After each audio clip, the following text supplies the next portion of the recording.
గ్రంథములో నుండి నూతన నిబంధన గ్రంథము అపొస్తలుల కార్యములు 13వ అధ్యాయము 22వ వచనములో ఒక చక్కని మాటను మనం చూస్తాం. గమనించండి.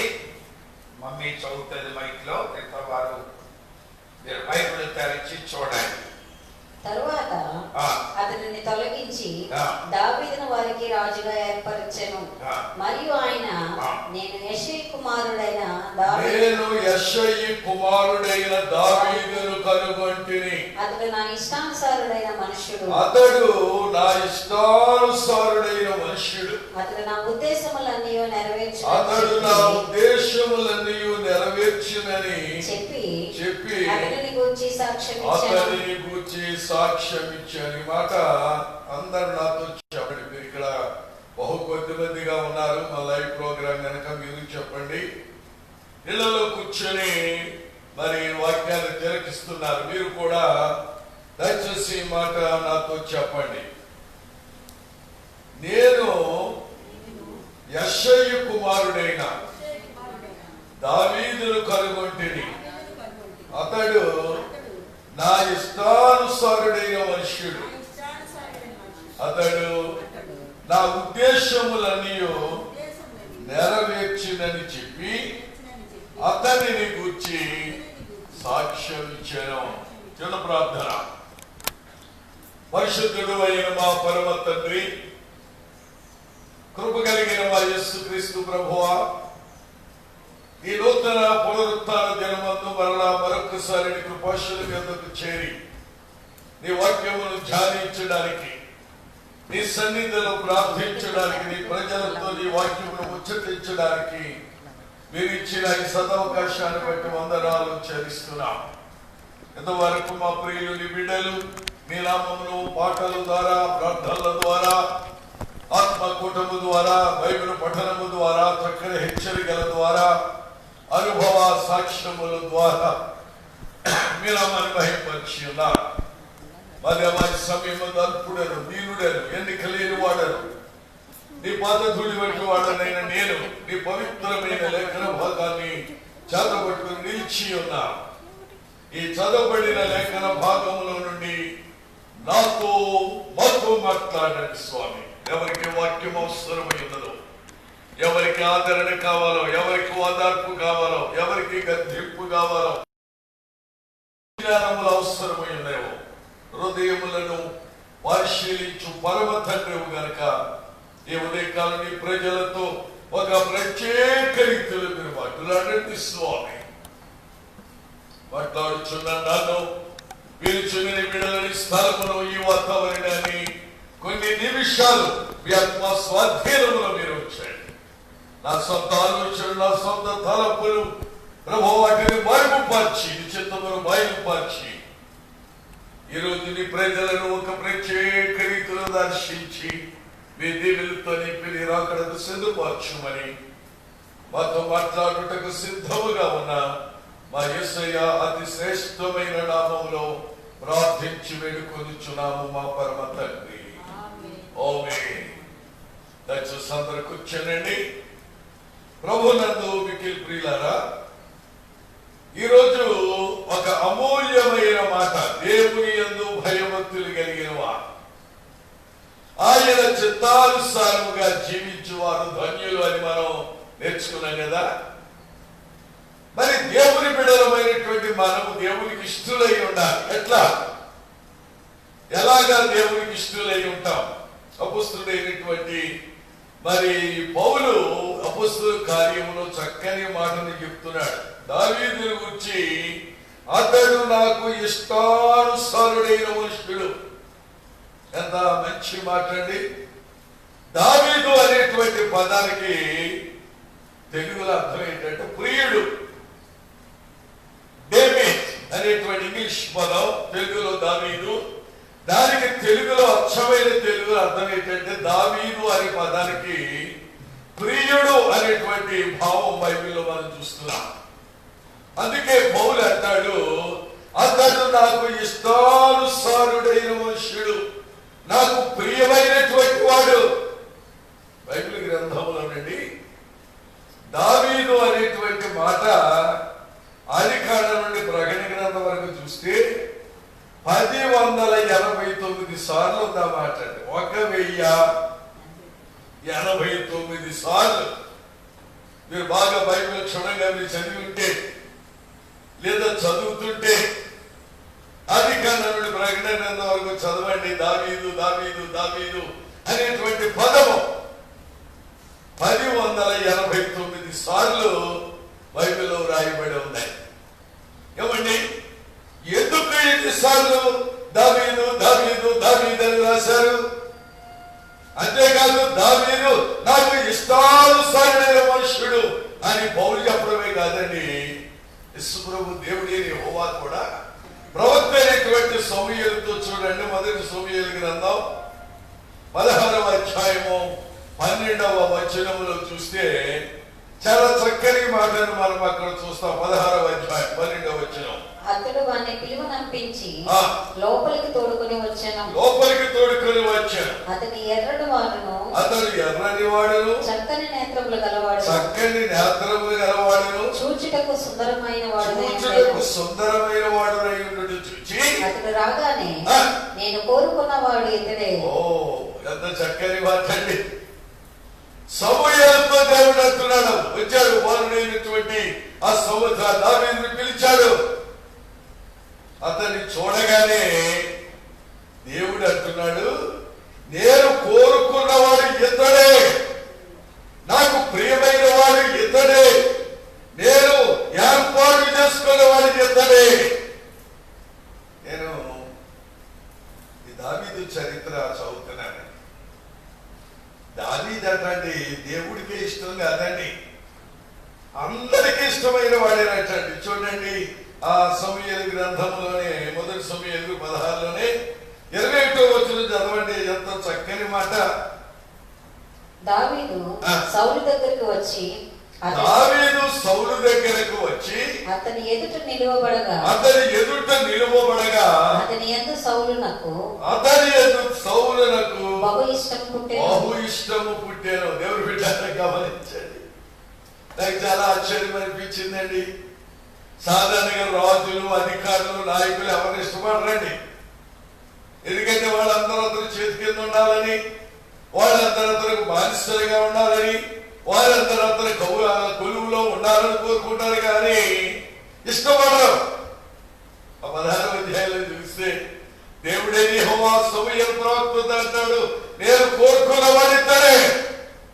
దేవుడు బిడ్డలారా, ఈ సౌలు రాజు యొక్క కొలువులో తీసుకొచ్చారు, దావీదుని తీసుకొచ్చారు. దావీదు వచ్చి అక్కడ నిలబడగానే సౌలు చూచాడు. అతన్ని చూచినప్పుడు సౌలు కట్టండి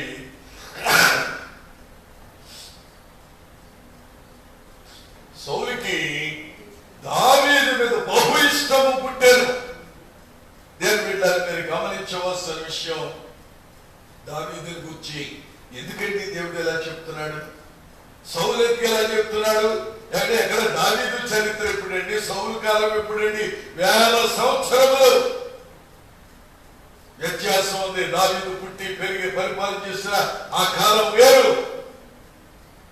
ఈ పౌలు గారు రాసినటువంటి ఈ యొక్క గ్రంథం రాసిన సమయంలో ఇక్కడ సమయం 1000 సంవత్సరాలు మరి వ్యత్యాసం ఉంది. అయినా పౌలు అంటాడు, పౌలు దావీదుని గురించి అంటాడు, అతడు దేవునికి ఇష్టానుసారుడైన మనుష్యుడు.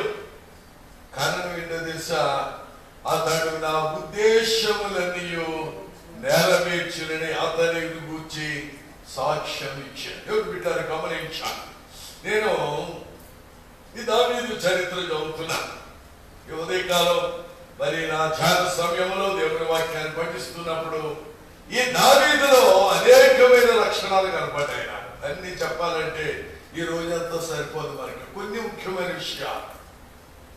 దేవుని బిడ్డలారా, దావీదు సౌలుకి ఎందుకు ప్రియమైన వాడు, దావీదు కుటుంబానికి ఎందుకు ప్రియమైన వాడు, దావీదు దేవునికి ఎందుకు ప్రియమైన వాడు, ఎందుకు అతన్ని అందరు ఇష్టపడుతున్నారు, అందరూ అతనిని ప్రేమిస్తున్నారు, అందరూ అతనే కావాలని కోరుకుంటారు. ఎందుకో తెలుసా? అతనిలో కొన్ని ముఖ్యమైన విషయాలు ఉన్నాయి. కొన్నింటిని ధ్యానం చేద్దాం. చూడండి, మొదటిగా మాట మరి అన్ని చదివి వినిపించాలంటే సబ్జెక్ట్ కంప్లీట్ అవుతున్నాడు. అందుకని నేను చదవమన్నప్పుడే చదవడం, మిగతా మీరు కాగితం పుస్తకం పట్టుకొని రాసుకోండి, చాలా మంచిది. తర్వాత మీరు చక్కగా ధ్యానం చేసుకోవచ్చండి. ఆ మొదటి సమూయేలు గ్రంథంలోని 16వ అధ్యాయంలో నుండి 12, 11, 13, 18 వచనాలు చదివితే దావీదు ఎర్రని వాడును, చక్కని నేత్రములు గలవాడును, చూచుటకు సుందరమైన వాడును, బహుశూరుడు, యుద్ధశాలి, మాట నేర్పరి, చమత్కారముగా వాయించువాడు, అయినను అతిశయము లేనివాడు. దేవుని బిడ్డలారా గమనించాలి. ఇక్కడ నాకు బాగా ఇష్టమైనటువంటి ఈ మాట ఎందుకు ఉపయోగించానంటే, ఇతనికి ఎన్ని తలాంతులు ఉన్నాయండి. చూడడానికి మనిషి అందమైనటువంటి వాడు, ఎర్రని మాట్లాడండి, ఎర్రగా అందంగా ఉంటాడు. చక్కని నేత్రములు కోడిగుడ్డులాగా ఉన్నాయటండి కళ్ళే, చక్కని నేత్రములు గలవాడు, చూచుటకు సుందరమైన వాడు. ఆ బుగ్గలు కానీ, ఆ పెద్దలు కానీ, ఆ ముక్కు కానీ, ఆ చెవు కానీ, ఆ ముఖం కానీ చూస్తేనటండి చూడడానికి సుందరమైనటువంటి వాడు. అంతేకాదు బహుశూరుడు, ఇంకా చెప్పాలంటే యుద్ధశాలి, ఇంకా చెప్పుకోవాలంటే మాట నేర్పరి, ఇంకా పోవాలంటే చక్కని వాయిద్యములు వాయించగలిగిన ఇన్ని లక్షణాలు అతనిలో ఉంటే అతనికి ఒకటి లేదంటాడు. ఏం లేదు అతనికి? అతిశయము లేదంట, గర్వం లేదంట. ఈ రోజులో మన ఊళ్ళకి కాస్త ఏదో ఒక సెంటు నెలలో గవర్నమెంట్ ఉద్యోగం కానీ, గవర్నమెంట్ ఇల్లు కానీ దొరికింది అనుకోండి, ఓ సెంటు నెలలో గవర్నమెంట్ ఇల్లు కట్టి ఏదో ఉద్యోగం ఇస్తే కానీ మనం పట్టుకోలేమండి. ఇంకా గుడి కనపడదు, బడి కనపడదు, పాస్టర్ గారు అసలు కనపడదు. అసలు పాస్టర్ గారు సంఘం గుర్తే ఉండదండి. కొంచెం బాగా పాటలు పాడడం వస్తే చాలు, నా ఎంత పాటలు పాడేవాళ్ళు లేడు అనుకుంటారు. కాస్త వాయిద్యాలు వాయించడం వస్తే చాలు, నా ఎంత వాయిద్యాలు వాయించేవాళ్ళు లేడు అనుకుంటారు. 2 మాటలు చెప్పగలిగితే చాలు, నేను లేకపోతే గుడే లేదు, నేను లేకపోతే ప్రసంగించేవాడు లేడు, నేను లేకపోతే గుడిలో ప్రార్థన చేసేవాడు లేదు అనుకుంటా. జాగ్రత్త. నువ్వు దేవుడికి ఇష్టడుగా ఉండాలంటే, దేవుడికి ప్రియమైన బిడ్డగా నీవు ఉండాలంటే నీ అందచందాలు కాదు దేవుడికి కావాల్సింది, నీ సౌందర్యం కాదు, నీ మాట నేర్పరితనం కాదు, నీ చమత్కారంగా వాయించగలిగిన శక్తి కాదు. నా దేవుడు కోరుకునేది అన్ని ఈవులను దేవుడు నీకు ఇచ్చిన దేవుడు నీ ద్వారా కోరుకునేది ఏంటి తెలుసా? అతిశయము లేని బ్రతుకు కావాలి. గర్వించొద్దు. నాకు అది ఉంది, నాకు ఇది ఉంది, నాకు ఇల్లు ఉంది, నాకు వాకిలు ఉంది, నాకు బ్యాంకులో బ్యాలెన్సులు ఉన్నాయి, నాకు పరువు ఉంది, మర్యాద ఉంది, ఆ ఆరోగ్యం ఉందని ఎగరపడుకో. అది దేవుడి దృష్టికి చెడు పక్క. దావీదును దేవుడు ఇష్టపడడానికి, దావీదును దేవుడు గొప్పవారిగా చేయడానికి ప్రాముఖ్యమైనటువంటి కార్యములలో మొదటిది అతడు అతిశయము లేనివాడు. పౌలు అంటాడండి, పౌలు గారి జీవితంలో పౌలు అంటాడు, అతిశయించడానికి ఎన్నో సంగతులు ఉన్నాయి. అతడు పుట్టింది యోధా కులంలో పుట్టాడు. గమలీయేలు పాదాల దగ్గర వేదాంత విద్యను అభ్యసించాడు. ఆ యొక్క వారి సన్నిహితుడి సభలో ప్రాముఖ్యమైనటువంటి వ్యక్తి. బహుశా అతడు స్పీకర్ లెవెల్లో ఉండి ఉండొచ్చు. గుర్రపు స్వారీ చేయగలడు, యుద్ధ ప్రావీణ్యత కలిగిన వాడు. ప్రధాన యాజకుల దగ్గర ఏ పత్రమైనా తీసుకోగలిగిన కెపాసిటీ కలిగిన వాడు.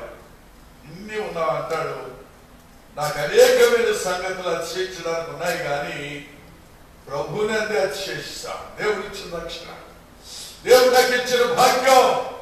అని దేవుడి బిడ్డలారా మీరు గమనించాలి. మనం దేవుడి సన్నిధిలో మనల్ని మనం తగ్గించు. మన ఎంతటి వాడు, మన ఎలాంటి వాడు, మన బ్రతికేద్ద ఆయన కృప ఇదంతా దేవుడు ఇచ్చాడు. నేను ఇప్పుడు అదే అనుకుంటాను, సకల ఐశ్వర్య దేవుడు నాకు ఇచ్చాడు. ఈ వయసులో ఒకటి తక్కువ 70 సంవత్సరాల వయసులో 69 years old. దేవుడు మంచి ఆరోగ్యం ఇచ్చాడు. ఎన్నెన్నో స్థలాలు తిరుగుతారు మా బిడ్డలు, ఆత్మీయ బిడ్డలు, నా శారీరక బిడ్డలు పోలీ చేస్తుంటారు. డాడీ ఎక్కడికి వెళ్ళొద్దు, ఎక్కడికి వెళ్ళొద్దు, ఒకవేళ తప్పకి వెళితే అది కట్టుకో, ఇది కట్టుకో, చేతులు కడుక్కో, కాళ్ళు కడుక్కో, దూరంగా ఎవరు ముట్టుకోకో. నా భార్య మరి చెప్తుంది, ఎవరి మీద చేతులు ఎక్కువ ఎవరి మీద చేతుల నుంచి ప్రార్థించొద్దు, దూరంగా ప్రార్థించే అని నా భార్య కూడా మాటిగానే ఆయన కాదు, ఇదిగో వాళ్ళ మీద చెయ్యి, వీళ్ళ మీద చెయ్యకు, వాళ్ళు ఇంట్లోకి రాలేకు, ఎవరి ద్వారా వచ్చేద్దాం అట్లా. ఎన్ని ఆధిక్యతలు దేవుడు నాకు ఇచ్చిన నేను ఒకటే అనుకుంటాను, ఆయన సేవ చేసే భాగ్యం దేవుడు నాకు ఇచ్చాడు. మీకందరికీ సహకారిగా ఉండటానికి దేవుడు కృప నాకు ఇచ్చాడు.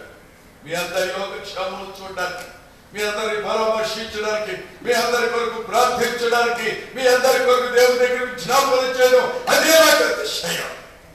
ఆస్తులు, అంతస్తులు, మేడలు, విద్యలు, కార్లు, ధనధాన్యాలు, వెండి బంగారం ఇవి కదండి నాకు.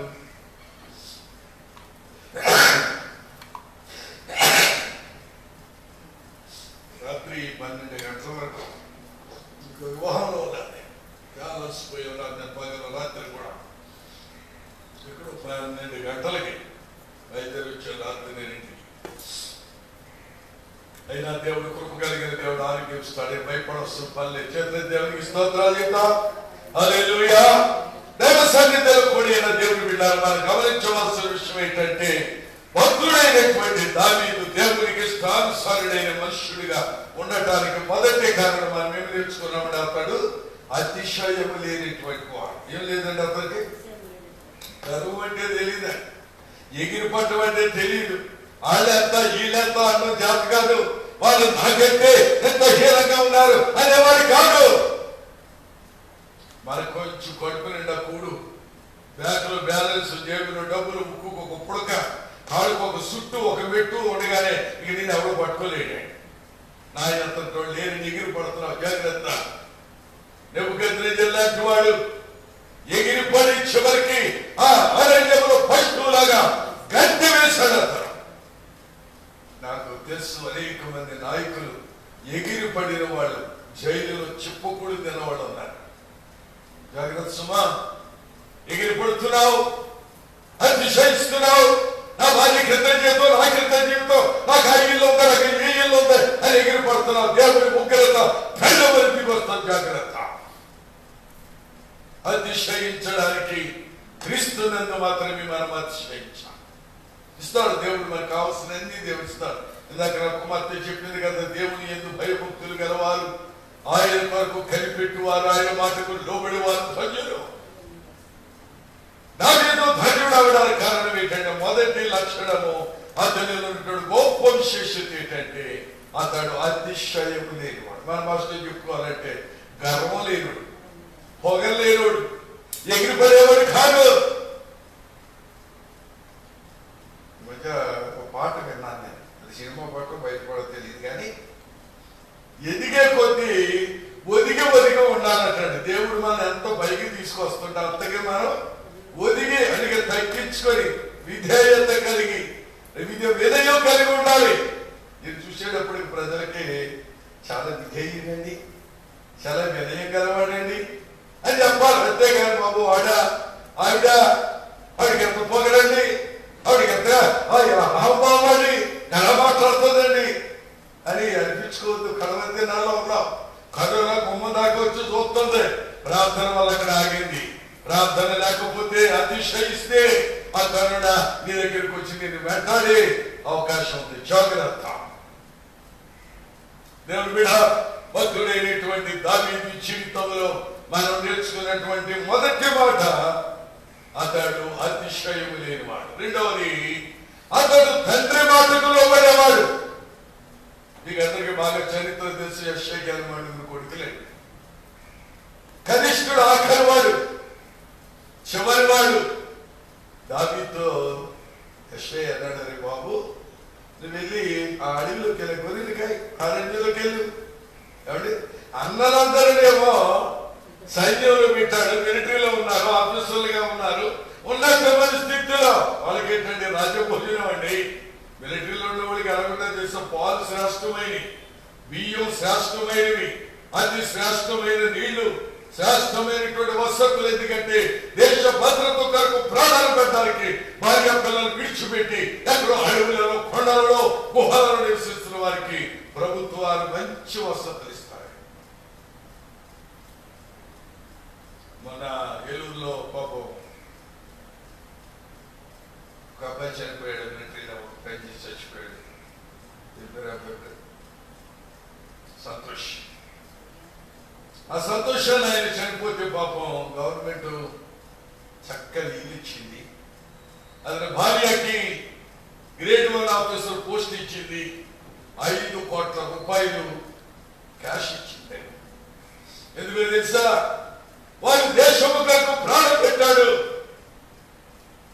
అన్నలా ఉన్నారు. మేము దేశం కొరకు ప్రాణం పెడుతుంటే తండ్రి అయిన శ్రీ దావీదుని పిలిచి అంటాడు, బాబురే గొర్రెలు గాయన అంటే, మనమైతే ఏమంటాం, వాళ్ళందరూ నేను మిలిటరీలో ఉంటారా? చక్కగా బార్డర్లో మంచి భోజనాలు చేస్తా ఉంటారా? నేను అడవిలోనికి వెళ్ళి అరణ్యంలో ఉండి ఈ సింహాలతో ఎలుగుబంటులతో ఈ గొర్రెల ప్రాణాలు కాపాడాలా? నేను చెయ్యనంట. విశేషమైన తెలుసా? దావీదు తండ్రి మాటకు లోబడ్డాడు. తండ్రి మాటను అంగీకరించాడు. తండ్రి మాట ప్రకారంగా వెళ్ళి అరణ్యములు గొర్రెలు కాచుకుంటున్నాడు. ఎంత అద్భుతకరమైన మాట! దేవుడు లేదా దైవ సేవకుడు నీకు ఏ పరిస్థితిలో పని చేయడం నేర్చుకో. ఎగిరి పడడానికి ప్రయత్నించే. నేను ఆ పనా నేను హైదరాబాద్ లో ఉద్యోగం చేసేటువంటి దినాల్లో, నేను నా భార్య హైదరాబాద్ లో ఉన్న రోజుల్లో నేను మత్స్సింగ్ గారు అనేటువంటి ఒక దైవజనుడు సంఘానికి వెళ్ళాను. ఒక ఆదివారం ఆర్టీసీ క్రాస్ రోడ్స్ లో చాలా పెద్ద సంఘం. మత్స్సింగ్ గారి చర్చ్ అంటే తెలియని వాళ్ళు ఉంటారండి. రోజు నేను నా భార్య మందిరానికి వెళ్ళినప్పుడు అక్కడ పెద్ద పెద్ద ఆఫీసర్లు, కలెక్టర్స్, ఆ జాయింట్ కలెక్టర్స్ వాళ్ళ భార్యలండి ఆ చెప్పుల దగ్గర స్టాండ్ ఉంటారు. మీరు వెళ్ళి ఉంటారు. అమ్మా విజువల్ ఎక్కడ పెట్టుకోండి, విజువల్ ఎక్కడ పెట్టుకోండి, ఆ పిల్లలు ఎలాగోండి మేము ఆడిస్తాం. ఎంత పరిచర్య ఆఫీసర్లు! ఈరోజు కూలి పని చేసుకోవడం కూడా ఈ పని చెప్పలేము. మనం అది చూడమ్మా ఎవరు చేస్తారు? ఆ మందిరం కత్తుడా, ఆ బాత్రూమ్ దగ్గర పిల్లలు పని చేస్తుంటే ఎవరు చేస్తారు? కూలీలు చేర్చుకోవాలి. నేను దేవుని బిడ్డ లోపడుతున్నావా? దైవజనుల మాటకు లోపడుతున్నావా? నీ తండ్రి మాటకు లోపడుతున్నావా? ఏ పని చేయమంటే పని చేయడానికి వారుడైనటువంటి ఈ దావీదు అరణ్యంలోకి వెళ్ళి ఆ గొర్రెలు మేకలు అందరూ కాయడానికి తండ్రి మాటకు లోబడ్డాడు. విశ్వాసమైన నీవు, దేవుని బిడ్డమైన నీవు దేవుని మాటకు లోబడడం నేర్చుకోండి. దేవుని మాటకు విధేయత చూపడం నేర్చుకోండి. దేవుడిని నేను గొప్పవాదిగా చేస్తాను. చాలా మందికి లోబడే గుణం లేదండి. ఆడోడు భర్తకు లోబడరు, పిల్లలు తండ్రులకు లోబడరు. ఎందుకు లోబడలేదు చెప్పరా? మీరేమనుకోరంటే వాడు చెప్తారు. పిల్లలు నీకు ఎందుకు లోబట్టలేదు ఎప్పుడు ఆలోచించావా? భార్య నీకు ఎందుకు లోబట్టలేదు ఎప్పుడు ఆలోచించావా? నువ్వు ఆలోచించావు. నేను లోబట్టలేదు నేను ఎడుగుతూ ఉంటావు. కానీ లోబడకపోవడానికి ఒక ముఖ్యమైన కారణం ఉంది. గమనించండి. నువ్వు దేవుడికి లోబడితే నీ పిల్లలు నీకు లోబడతారు. నువ్వు దేవుడికి భయపడితే నీ భార్య నీకు భయపడుతుంది. నువ్వు దేవుడి మాటకు లోబడితే నీ భార్య నీ పిల్లలు నీ మాటకు లోబడతారు. ఇప్పుడు ఈ వయసులో ఎంత పెద్దవాళ్ళు నాకు 3 కూతుళ్ళు, 3 అల్లుళ్ళు, 5 మనవలు నాకండి. మా అల్లుడు అనే కుమార్తెలు ఈ రోజు దాకా ఎందుకు చెప్పలేదు. చిన్న పని చేయాలంటే నాతో కన్సల్ట్ చేస్తారు, నా అనుమతి తీసుకుంటారు, నా పర్మిషన్ తీసుకుంటారు. ఇప్పుడు నాతో చెప్పకపోతే నేనేం చేయలేదు. నేను చేయగలిగిన అలాగా వయస్సు నాకు లేదు. కానీ వాళ్ళు ఏంటంటే నా తండ్రి దేవుడికి భయపడతారు. మేము మా తండ్రికి మా మామగారికి లోపడాలని ఒక గురి. దేవుని బిడ్డలు మీరు గమనించాలి. ఎక్కడి నుంచి వస్తుందండి లోబడేటువంటి గుణం? ఎక్కడి నుంచి వస్తుంది? ముందు నువ్వు దేవుని సాకులకు లోబడు, దేవునికి లోబడు, వైద్యానికి లోబడు, దేవుడు ఇచ్చిన ఆచరణకు లోబడ్డావు. నువ్వు నేర్చుకుంటే నిన్ను బట్టి నీ పిల్లలు. ఈరోజు నా కుమార్తెలు, నా అల్లుడు, నా మనవరు, నా మనవరాడు. మా మనవడు మంచి ఇంజనీర్ ఉద్యోగం చేస్తున్నాడు. రేపు మాపు నా మనవరాలు పెళ్లి చేయబోతున్నాను. మా అల్లుడు కుమార్తెలు ఉన్నత పరిస్థితిలో ఉన్నారు. మంచి పరిస్థితులు దేవుడు వారికి ఇచ్చాడు. మంచి సంపాదించాడు. ఎవరికి చేయి చాపని పరిస్థితులు నా బిడ్డలకు ఇచ్చాడు. అయినా వాళ్ళు నేనంటే భయం అంటే ఏదో పుట్టేస్తారని కాదు, దైవ భయం. విశ్వాసమైన నీవు, దేవుని విడమైనటువంటి నీవు నీ జీవితంలో నేర్చుకోవాల్సింది తండ్రికి లోబడడం నేర్చుకో, దేవుని వాక్యానికి లోబడడం నేర్చుకో, దైవ జనునికి లోబడడం నేర్చుకో. అప్పుడు దేవునికి ఇష్టమైన బిడ్డగా ఉంటాడు. దాని గురించి 2 మాటలు చెప్పాను. మొదటిది, అతడు అతిశయం లేనివాడు. రెండవదిగా చూసినట్లయితే తండ్రికి లోబడిన వాడు. మూడవదిగా చూస్తే 13వ వచనంలో చక్కని మాటను మనం చూస్తాం. దేవుని చేత అభిషేకింపబడిన వారు. చదవండి 13వ వచనం. సమయంలో ఆ. తైలపు కొమ్మును తీసి వాని సహోదరుల ఎదుట వానికి అభిషేకం చేశారు. దేవుని బిడ్డలు గమనించాలి. ఎక్కడో గొర్రెలు కాస్తున్నటువంటి గొర్రెల కాపరిని ఆ భార్య దావీదుని ఇంటికి పిలిచినప్పుడు అందరూ అక్కడ ఉన్నారు, తల్లిదండ్రులు ఉన్నారు, దైవ సేవకుడు ప్రవక్త ఉన్నాడు. వాళ్ళందరి ముందునట్టండి తైలపు కొమ్ము తీసుకొని దావీదుని అభిషేకించారు. దేవుని బిడ్డ గమనించాలి. దేవుని అభిషేకం మనకున్నా, దేవుని చేత అభిషేకింపబడాలి. ఈ మధ్య ఒక పాస్టర్తో నేను మాట్లాడుతున్నప్పుడు అడిగారమ్మా, నీవు అభిషేకింపబడ్డావా, సంఘాన్ని కట్టావు, నడిపిస్తున్నావు, మంచిది. అభిషేకింపబడ్డావంటే అభిషేకం పొందానండి. ఎవరిచ్చారన్న? దేవుడు ఇచ్చాడండి అంట. ఎవరిచ్చాడండి? దేవుడు అభిషేకించాడు. అదేంటమ్మా, ఇది సంవత్సరాలు బట్టి సేవ చేస్తాడు, ఎప్పుడు ఆయన వచ్చి నన్ను అభిషేకించలేదు, ఎంత అదృష్టంతురాలి తల్లి, ఏ రోజున ఎక్కడ అభిషేకించాడు, ఎంతమంది చూశారన్న? అదే కల్లో దేవుడు అభిషేకించాడన్న. విచ్చేసాలు ఒక గొప్పది. కల్లో దేవుడు అభిషేకించాడు. ఏంటమ్మా, బైబిల్ సిద్ధాంత ప్రకారంగా చూస్తే పౌలుని అభిషేకించారు, దావీదుని అభిషేకించారు, పెద్దలను అభిషేకించారు. బైబిల్ సిద్ధాంత ప్రకారంగా చూస్తే పెద్దల అభిషేకం ఉండాలి. అంతేగా నాకు దేవుడు అభిషేకించాడు, నాకు దేవుడు దర్శనంలో కనపడ్డాడు, కల్లో వచ్చాడు, నూనెట్టుకు వచ్చాడు, నెత్తి మీద పోసాడు, చీరంతా తడిసిపోయింది, ఇలా కబుర్లు చెప్పక తప్పు అని చెప్పాను. చివరికి మీరే అభిషేకం చేయించారు. దూరం తీసుకొచ్చి అమెరికా నుండి మా సంస్థ నాయకులు వచ్చినప్పుడు ఆమెను కూడా పిలిచి ఆమెకు అభిషేకం చేశారు. నేను బిడ్డలు ఎందుకు ఈ మాట నేను మీతో చెప్తున్నానని తెలుసా? దేవునికి ఇష్టమైన బిడ్డలుగా మనం అభిషేకం ఉండాలి. ఈరోజు అభిషేకాలు లేవండి, అసలు రక్షణే లేదు. బాప్తిసం పొందాడో లేదో తెలియదు, ఆత్మాభిషేకం ఉందో లేదో తెలియదు, అన్య భాషలు మాట్లాడడం చేత కాదు, అగ్ని అభిషేకం మీకు అనుభవం లేదు. నేను సేవకునే, నేను బోధకునే, నేను అది చేస్తాను, నేను ఇది చేస్తాను. జాగ్రత్త సుమా.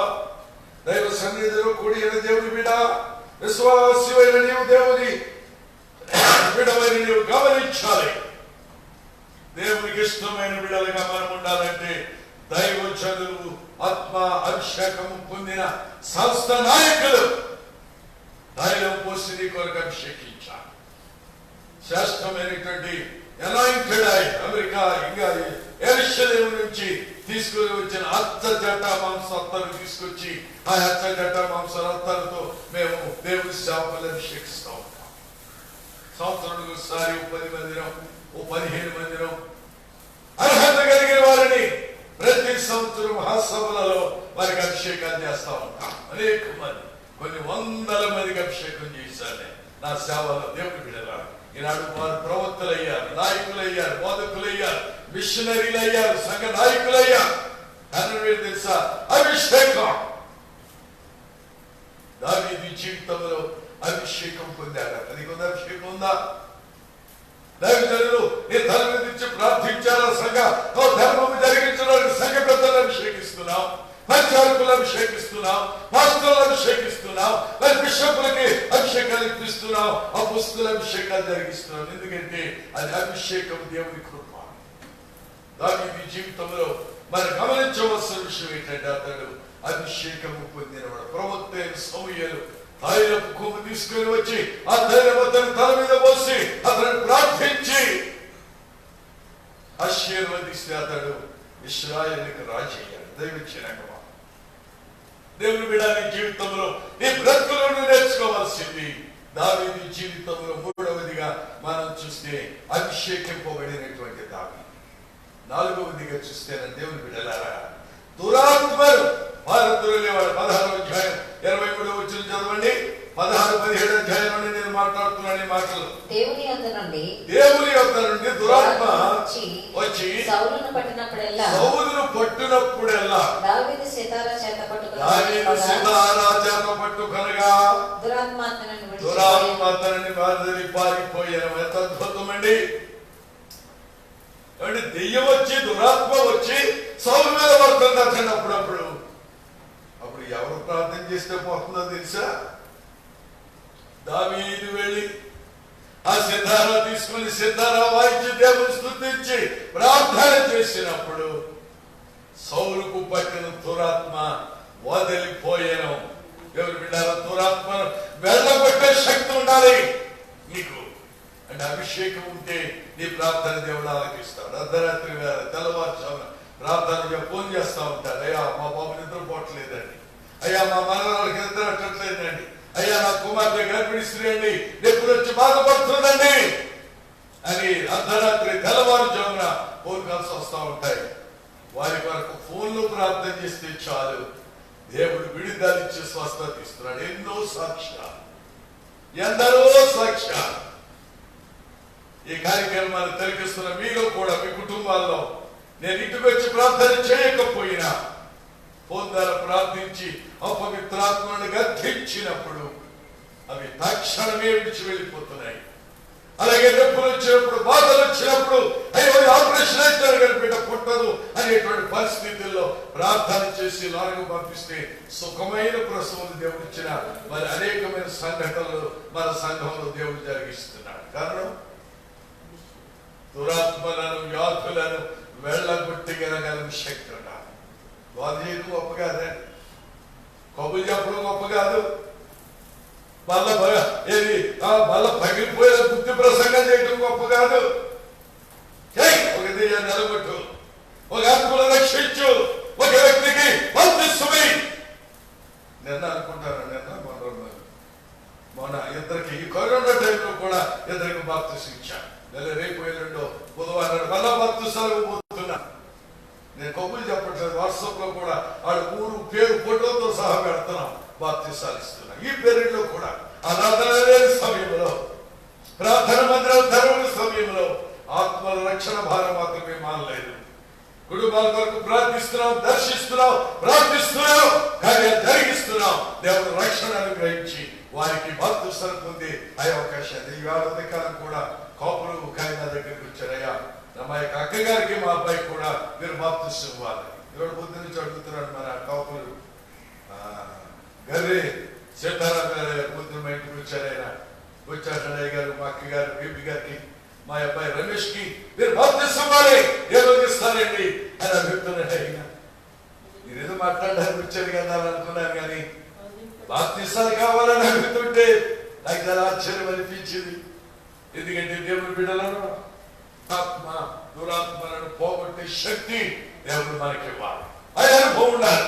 దావీదు సిద్ధాలను తీసుకొని దేవుని స్తుతించుడు యొక్క పల్లవి పాడగానే దురాత్మ పారిపోయింది. అట్లే దేవుని బిడ్డలు నా సేవ అనుభవం ఎందరో దెయ్యాలు బట్టి, కాంగ్రెస్ సాధ్యులు బట్టి, గొప్ప గొప్ప దురాత్మలు వారిని బట్టి పీడిస్తుంటే ఆయన ఉచితమైన కృపను బట్టి చెయ్య వెయ్యగానే, ఫోన్లు ప్రార్థన చేయగానే, ఆ గుమ్మ దగ్గర అడుగు పెద్దగానే దురాత్మలు పారిపోవడం అనేటువంటిది నా జీవితంలో, నా సేవ అనుభవంలో, మా విశ్వాస బృందములలో ఇది జగమెరిగిన సత్యం అండి.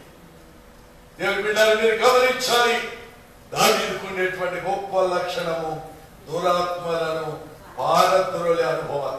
నేను మాటలు చెప్పాను. మొదటిది అతిశయం లేనివాడు, రెండవది తండ్రికి లోబడేవాడు, మూడవది అభిషేకము పొందినవాడు, నాలుగవదిగా చూస్తే దురాత్మలను అంధకార క్రియలను దూరపరచగలిగిన, బంధించగలిగిన శక్తి దావీదుకు ఉందండి. ఐదవ మాటను చూడండి. కీర్తన గ్రంథం 98వ కీర్తన 5వ వచనంలో, 144వ కీర్తన 9వ వచనంలో, 149వ కీర్తన 3వ వచనంలో, ఇలాగ కీర్తన గ్రంథం అంతా కూడా చూస్తే దావీదు అటండి ఎల్లప్పుడూ దేవుని స్తుతించేవాడు. ఏదో చదవండి 98:5 కానీ సితారా స్వరముతో యెహోవాకు స్తోత్ర గీతములు పాడుడి, యెహోవాకు స్తోత్ర గీతములు పాడుడి. సితారా తీసుకొని సంగీత స్వరములతో గానం చేయండి. దేవుని బిడ్డలారా 144వ కీర్తన 9వ వచనములో, 149వ కీర్తన 3వ వచనములో, 150వ కీర్తనలో చూస్తే దావీదు అటండి ఎప్పుడు దేవుని స్తుతించేవాడట. దేవుని స్తుతించుడి ఎల్లప్పుడు, దేవుని స్తుతించుడి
అరణ్యంలో ఉన్న దేవుడు స్తుతించాలి,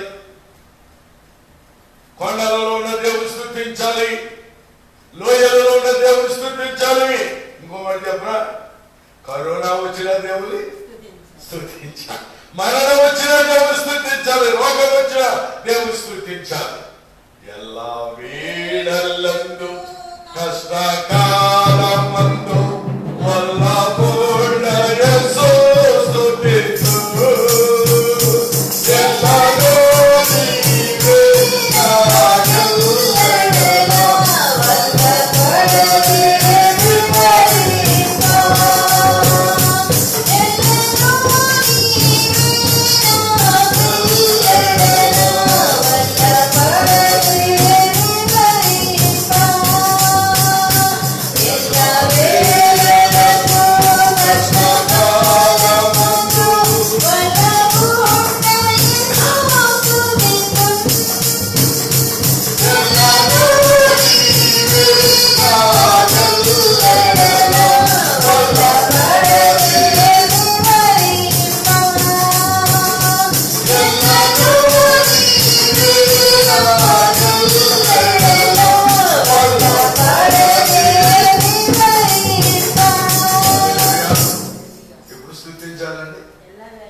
నష్టం వచ్చినా, ప్రాణాపాయం వచ్చినా, మరణం వచ్చినా, వ్యాధి వచ్చినా.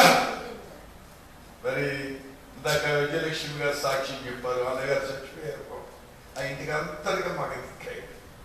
అయినా ఆమె దేవుని సన్నిధికి వచ్చి ఆయన స్తుతించాలి, ఆయన నామాన్ని గనపరచాలి. సాధారణంగా మరి ఎవరిని చచ్చిపోతే 4 రోజుల దాకా ఎవడు బయటికి రాని ఎవరండి, మా అమ్మాయి చచ్చిపోయాడు కదండి, మా తమ్ముడు చచ్చిపోయాడు కదండి, మా అన్నయ్య చచ్చిపోయాడు కదండి, ఇంకా అది అలవలేదండి అంటారు.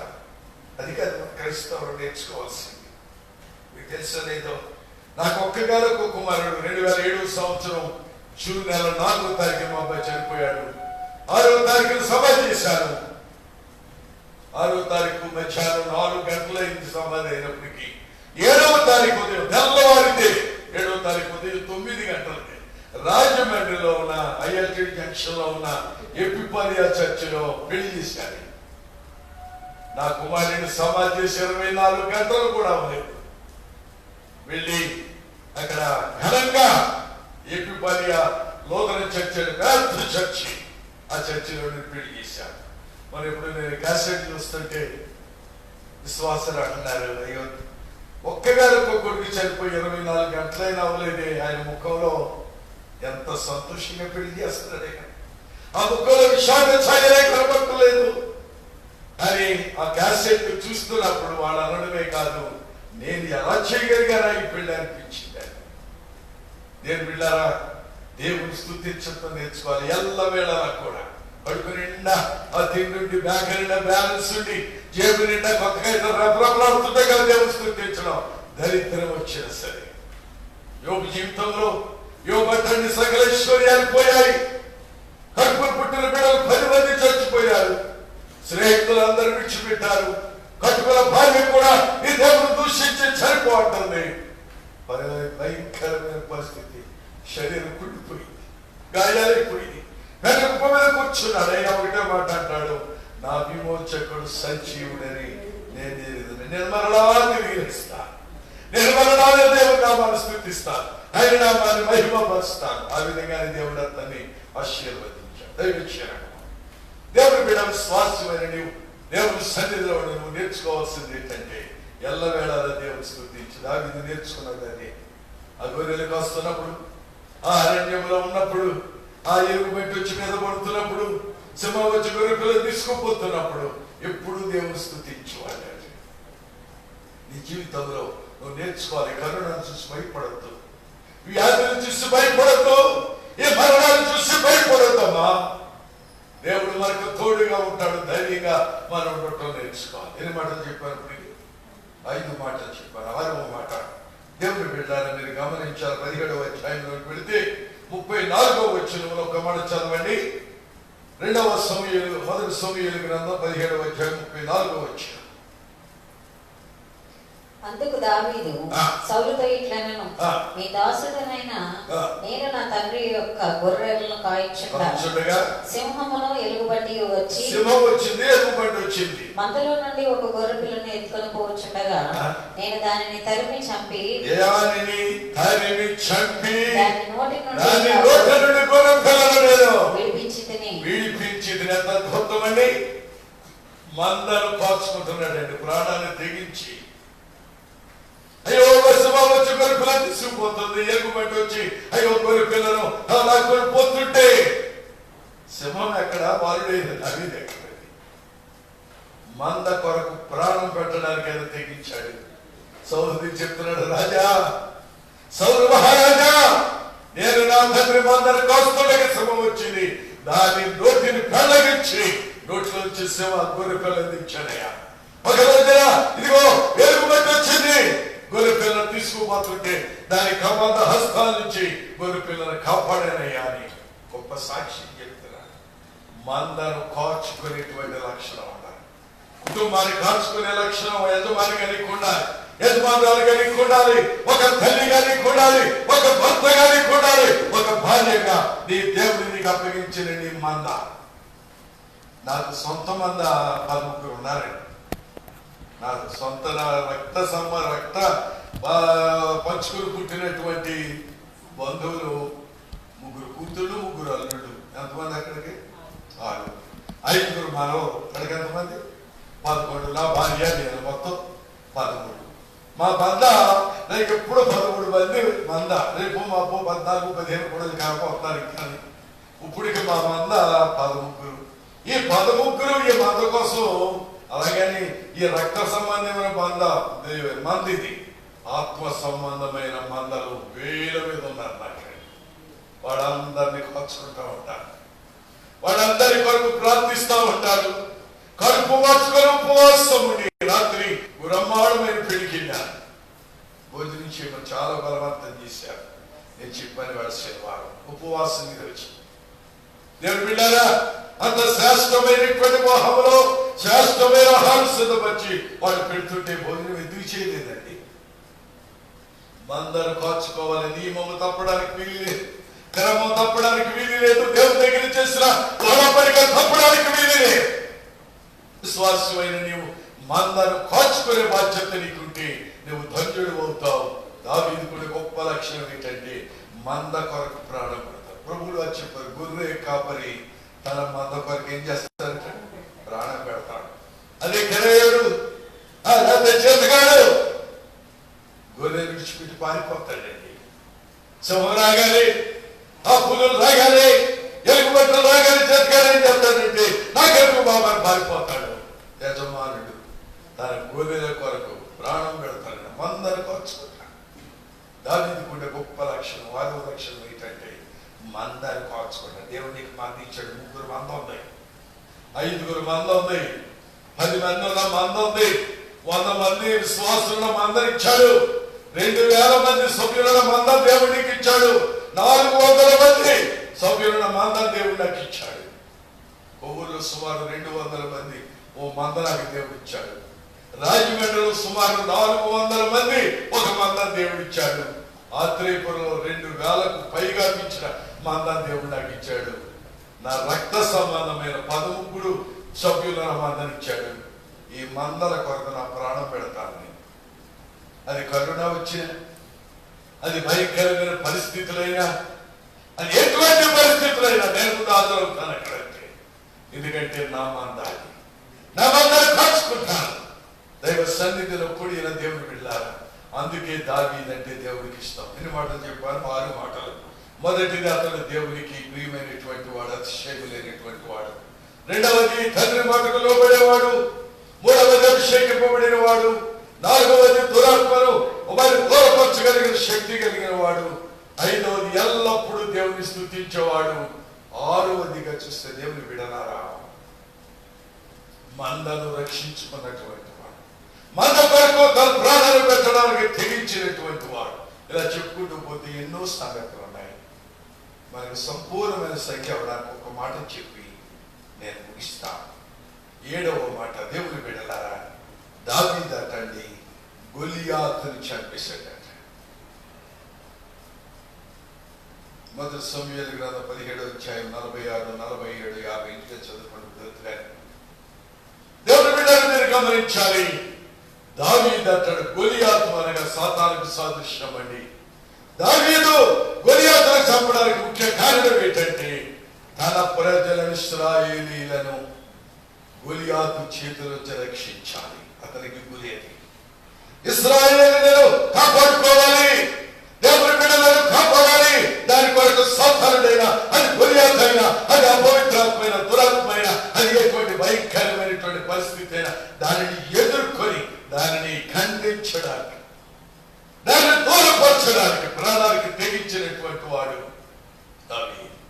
గొలియాతు అనగా సాతాను దగ్గరికి వెళ్తున్నప్పుడు ఓ మాట చెప్పాడు, సింహమును చంపడానికి దేవుడిచ్చిన బలం, ఎలుగుబంటిని చంపడానికి దేవుడికి ఇచ్చిన బలం, ఈ సున్నతి లేని ఫిలిస్తీయుని చంపడానికి దేవుడు నాకు సహాయము చేయడా, దేవుడు తోడుగా ఉంటాడా అని సౌలు ఎట్టండి ఆ కవచం, ఆ కత్తి, ఆ డాలు అన్ని ఎట్టండి. అందులో గురిపోతున్నాడు మనోడు. దావీదు అంటాడు, నాకు అభ్యాసం లేదు, నాకు వద్దు, నేను మామూలుగా వెళ్తాను. ఆ వెళుతున్నాడు, ఆ లోయలో పడి వెళుతుంటే, ఆ కాలువలో పడి వెళుతుంటే ఒక రాళ్ళు తీసుకున్నాడు, సన్నగా చక్కని రాడు, 5 రాళ్ళు సంచరిస్తుంది రాడు, ఒక్క రాయితో చెప్పేశాడు. దేవుడి బిడ్డ తన ప్రజల కొరకు, ఇశ్రాయేలీయుల ప్రజల కొరకు త్యాగం చేసి ఫిలిస్తీయుల చేతిలో నుంచి రక్షించిన మహనీయుడు దావీదు. ఒక్కరైనా రక్షించవా? ఒక ఆత్మనైనా దేవునికి నడిపించవా? సాతానులో మరి లోకంలో మునిగిపోయి విగ్రహారాధనకు గురైపోయి దేవుని శాపానికి గురైపోతున్న నీ కుటుంబంలో ఒక్కరికైనా బాప్తిసం ఇప్పించవా? ఇంకా నీ కుటుంబంలో బాప్తిసం పొందిన ఎంతమంది ఉన్నారు? రక్షణ లేని వాళ్ళు ఎంతమంది ఉన్నారు? నీ మట్టుకుని మీద రక్షణ పొందేసి ఏదో బంతులు వేసుకుని ఎగిరేసుకుని వదిలేస్తున్నాను అనుకుంటున్నావు. నీ బంధువులు, నీ అక్క చెల్లి, నీ అన్నదమ్ములు, నీ కుటుంబ సభ్యులు, నీ రక్త సంబంధులు ఎంతమంది సాతాను బంధకాల్లో ఉండిపోయారు. దావీదు ఆలోచిస్తున్నాడు, సున్నతి లేని ఫిలిస్తీయుల చేతిలో ఇశ్రాయేలు ఓడిపోవడమా? అలా జరగడానికి వీలు లేదు. అది కొనియాతను హతమారుస్తారు, అది కొనియాతను చంపేస్తారని కత్తి లేకుండా వెళ్ళి గొలియాతు కత్తి తీసి అతను తల నరికేసాడు. ఎంత అద్భుతమైన దేవుని బిడ్డరా, చెప్పుకుంటూ పోతే 17వ అధ్యాయం ఇంకా చదవండి. మొదటి సమూయేలు 16, 17 అధ్యాయాల్లో దావీదు యొక్క ఔన్నత్యాన్ని గురించి రాశాడు పరిశుద్ధాత్మ దేవుడు. ఇంకా చాలా అంశాలు ఉన్నాయి, సమయం లేదు కనుక నేను 7 అంశాలతో సరిపెట్టాను. దావీదు దేవునికి ఇష్టడైన మనుష్యుడు, నా ఇష్టానుసారుడైన మనుష్యుడు. ఆ మొదటి సమూయేలు 16, 12లో నేను కోరుకుని వాడు ఎత్తనే అంటాడు. ఆ 16, 21 వచ్చులో సౌలుకి ఇష్టమైన వాడు, రూపస్య అయినాడు, సౌందర్యవంతుడై ఉన్నాడు, దేవునికి ఇష్టమైన బిడ్డగా ఉన్నాడు. ఇవెట్లా ఉన్న సహోదరి గమనిస్తున్నారా? దేవుని వాక్యం ఆలకిస్తున్న నా దైవ జనంగా, మా దేవుని బిడ్డలారా, విశ్వాస బృందమా, ఎట్లా ఉన్నావు? దేవునికి ఇష్టమైన బిడ్డగా ఉంటున్నావా? దేవుడు నిన్ను కూర్చున్న ఇష్టానుసారుడని చెప్తున్నావా? అని చాలా మంది అడుగుతా ఉంటారయ్యా. ఈ కన్నడలో అక్కడిక్కడికి వెళ్ళిపోతున్నారు, కన్నడ వచ్చి చచ్చిపోతే అక్కడికి వెళ్ళాలి, ప్రార్థన చేస్తున్నారు, సమాధి చేస్తున్నారు. వాళ్ళు చచ్చిపోయారు, వీళ్ళు చచ్చిపోయారు అంటే నేను కనీసం డాక్టర్లు కూడా పైన ఎందుకంటే కిట్టేసిపోతుంటే మీరు మాస్కులను పెట్టుకోకండి వెళ్ళిపోతున్నారు. ఇది ప్రమాదం కదా అంటే నేను ఉంటే మాట చెప్తాను, నేను నా దేవునికి ఇష్టమైన మనిషి. ఎవరికి ఇష్టమండి? నా భార్యకి ఇష్టము కాదు, నాకు తెలియదు. నా పిల్లలకి ఇష్టమో లేదు తెలియదు అంటే నాకు తెలుసు.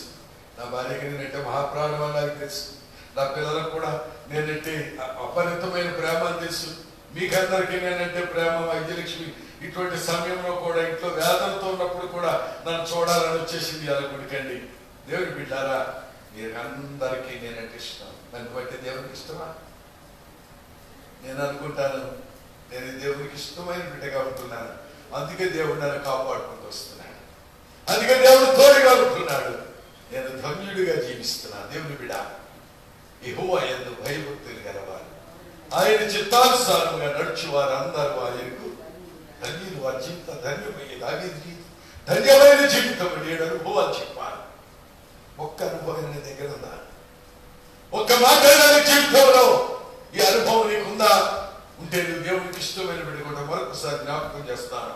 మొదటిది అతడు అతిశయం లేనివాడు, అంటే గర్వం లేదండి. రెండవది తండ్రి మాటకు లోబడేవాడు. మూడవదిగా చూసినట్లయితే దేవుని చేత అభిషేకింపబడిన వాడు. నాలుగవదిగా చూస్తే దురాత్మలను పారద్రోవడానికి అతనికి తగినటువంటి ఆ శక్తి కలిగిన వాడు. ఐదవ దగ్గర చూస్తే ఎల్లప్పుడూ దేవుని ఆరాధించేవాడు, ఎల్లప్పుడూ దేవుని స్తుతించేవాడు. మొదటి కీర్తన 150 కీర్తన వరకు చదివితే ఎన్నిసార్లు దేవుని స్తుతించాడు, దేవుని స్తుతించాడు, దేవుని స్తుతించాడు. ఆ 136 కీర్తనకి వెళ్తానండి. ఆ కీర్తన అంతా యెహోవా దయాళుడు, ఆయన కృప నిరంతరముడు. యెహోవా దయాళుడు, ఆయన కృప నిరంతరముడు. యెహోవా దయాళుడు, ఆయన కృప నిరంతరముడు. మాటి ప్రతి అక్షరానికి రెండవ భాగం ఏంటంటే యెహోవాను స్తుతించాడు. ఆ దయగలిగిన వాడు, దయాళుడు ఆయన. ఎంత అనుభవం అండి దేవుని స్తుతించే అనుభవం అతనికి ఉంది. ఆరవదిగా తన మంద కొరకు ప్రాణం పెట్టాడు. ఏడవది ఇశ్రాయేలీయులను ఫిలిష్తీయుల చేతిలో నుండి రక్షించాడు. ఫిలిష్తీయుల గొలియాతును చంపి ఇశ్రాయేలీయులు జెండా ఎగరేశాడండి. ఎంత అద్భుతమండి. అందుకే దేవుడు అంటాడు, ఇతడు నేను కోరుకున్నవాడు, ఇతడు నా ఇష్టానుసారుడైన మనుష్యుడు. దైవ జనకమ్మ, ఈరోజు నీ స్థితి ఎట్లా ఉంది? ఎవరికి ఇష్టం? అది భార్యకి నువ్వు అంటే ఇష్టమేనా? నీ భర్తకి నువ్వు అంటే ఇష్టమేనా? నువ్వంటే నీ తల్లిదండ్రులకి ఇష్టమేనా? దేవుని బిడ్డలారా, నువ్వంటే నీ పిల్లలకి ఇష్టమేనా? నువ్వంటే ఏమనుకోకండి, దైవ సేవకుడా సేవకురాలా, నువ్వంటే సంఘానికి ఇష్టమేనా? నువ్వు ఇష్టపడట్లేదేమో. ఎందుకు తెలుసా? నువ్వు దేవునికి ఇష్టమైన బిడ్డ కాదేమో. ముందు దేవునికి ఇష్టమైన బిడ్డగా జీవించు, దేవునికి ఇష్టమైన వ్యక్తిగా బ్రతుకు. లోకమంతా నిన్ను ప్రేమిస్తుంది. నువ్వు ధన్యుడు అవుతావు, ధన్యురాలు అవుతావు. అట్టి కృప దేవుడు మీకు అందరికీ అనుగ్రహించును గాక. అందరూ లేచి నిలబడి ఒక్క నిమిషం దేవుని సన్నిధిలో నాతో కలిసి ఏకీభవించి ప్రార్థన చేయండి. లేచి నిలబడి బైబిల్ చూడబెట్టండి. లేచి నిలబడి మీ చేతులు ఆకాశం వైపు చాపి నోరు తెరిచి తలను పైకెత్తి సైతం చెప్పండి, అయ్యా నాలో ఈ దోషం ఉంది, అందుకే నేనంటే నీకు ఇష్టం లేదు. నాలో ఈ పాపం ఉంది, అందుకే నేనంటే నీకు ఇష్టం లేదు. నేను నీకు ఇష్టమైన బిడ్డగా ఉండాలి. దావీదు దేవునికి ఇష్టానుసారుడైనటువంటి మనస్సు కలిగిన వాడు. ఇతడు నా ఇష్టానుసారుడైన మనుష్యుడు, అతడు నా ఉద్దేశములన్నీ నెరవేర్చేవాడు. నేనేం కోరిక అది నెరవేరుస్తాడు, నేను వాడు ఆలోచిస్తాడు నెరవేరుస్తాడు, నా చిత్తానికి లోపడతాడు.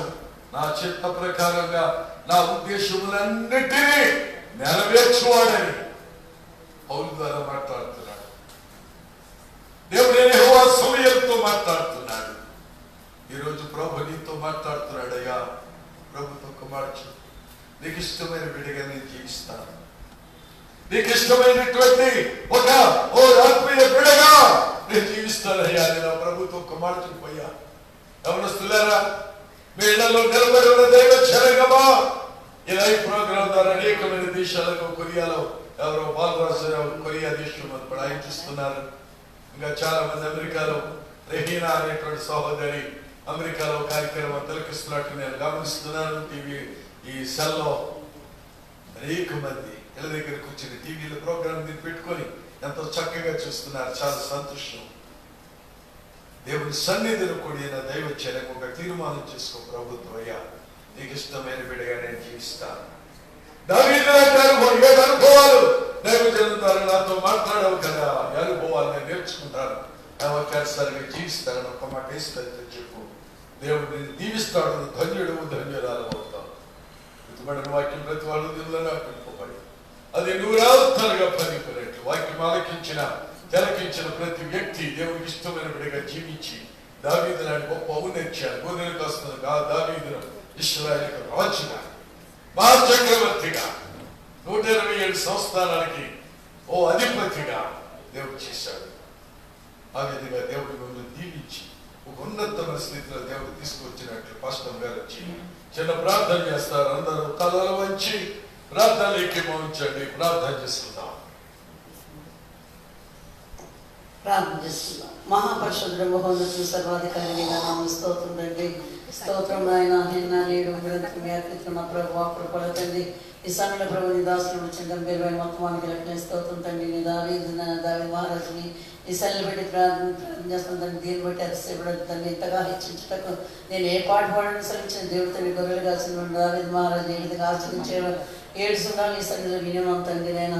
అటువంటి తండ్రి నైనా ఎవరికి దాన్ని ఎటువంటి తండ్రి నైనా ఇచ్చిన వాక్యాలు పని చేసిన వృత్తులుగా నాటి వెళ్ళి సహాయం తెచ్చేయండి. నీ స్తోత్రం తండ్రి.